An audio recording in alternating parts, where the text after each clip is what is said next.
Awit, Kabanata 55. Ang panalangin ko, O Diyos, pakinggan, mga daing ko ay huwag namang layuhan. Lingapin mo ako ay sagipin sa bigat ng aking mga suliranin.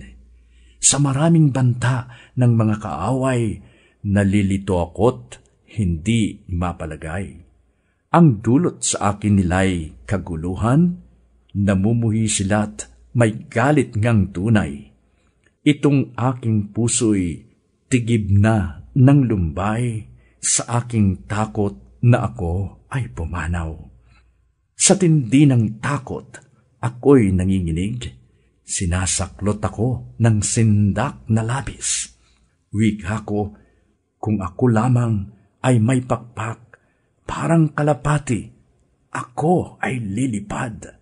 Hahanapin ko ang dakong panatag. Aking liliparin ang malayong lugar at doon sa ilang ako mananahan. Ako ay hahanap agad ng kanlungan upang makaiwas sa bagyong darating.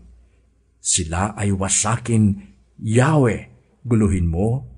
Pag-uusap nila'y bayaang malito, yamang karahasan ang nakikita ko, at sa lungsod nila ay nagkakagulo. Sa lungsod na puno ng samat ligalig, araw-gabi doon sila lumiligid. Sa gitna ng lungsod na wasak ng tunay, naghahari pa rin ang katiwalian, pati pang-aapi ay nasasaksihan. Kaya kong mabata at mapagtiisan kung ang mangungutya ay isang kaaway, kung ang maghahambog ay isang kalaban, kayang-kaya ko pang siya'y pagtaguan.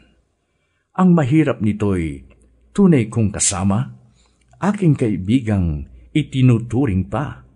Dati kausap ko sa bawat sandali at maging sa templo, kasama kong lagi.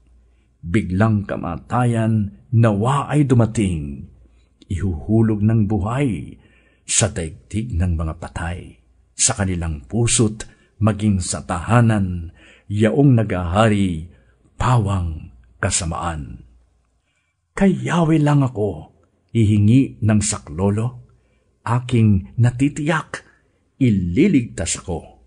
Sa umaga't hapon, maging sa gabi rin, aking itataghoy ang mga hinaing, at ang aking tinig ay kanyang diringgin.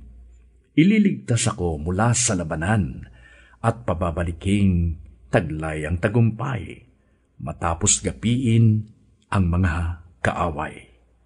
Ang Diyos na hari sa mulat mula pa ay diringgin ako, lulupigin sila. Pagkat ni sa kanya'y wala silang takot, ayaw nang magbago at magbalik loob.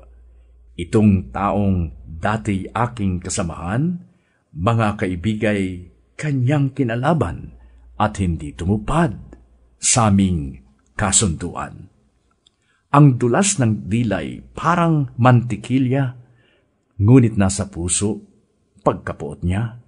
Ang mga salita niya'y tulad ng langis, ngunit parang tabak ang talas at tulis. Ilaga kay Yahweh iyong suliranin, aalalayan ka't ipagtatanggol rin. Ang taong matuwid, di niya bibiguin. Ngunit ang bulaan at mamamatay tao, O Diyos, sa hukay sila'y itapon mo. Hindi magtatagal ang buhay nila sa daigdig, ngunit tanging sa Diyos ako ay mananalig.